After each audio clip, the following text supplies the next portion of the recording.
Guys, আজ পোয়াবাগান থেকে ঢলডাং যাওয়ার রোডে একটা এত বড় দুর্ঘটনা হয়েছে গাইস, যেটা মানে না দেখলেই নয়।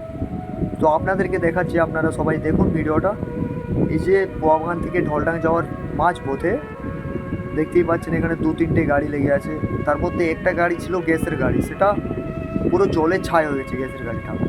তার রোডের এই পাশে কয়েকটা মোটরসাইকেল ছিল, তাদের অবস্থাগুলো দেখতেই পাচ্ছেন, পুরো জলে একদম ছাই হয়ে গেছে। এখানে মোট 7টা মোটরসাইকেল ছিল, 7টা মোটরসাইকেল জ্বলে গেছে। দেখাচ্ছি, আপনারা দেখুন, এদিকে দেখুন, এদিকে এদিকে আরেকটা স্কুটি চলে গেছে। এই সাইডে একটা বাইক, এটাও চলে গেছে। ওইখানে একটা টিভিএস এক্সেল, ওটাও চলে গেছে। ওই সাইডে আরেকটা বাইক, সেটাও চলে গেছে।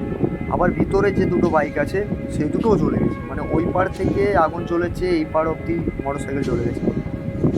কী অবস্থা গাইস দেখুন।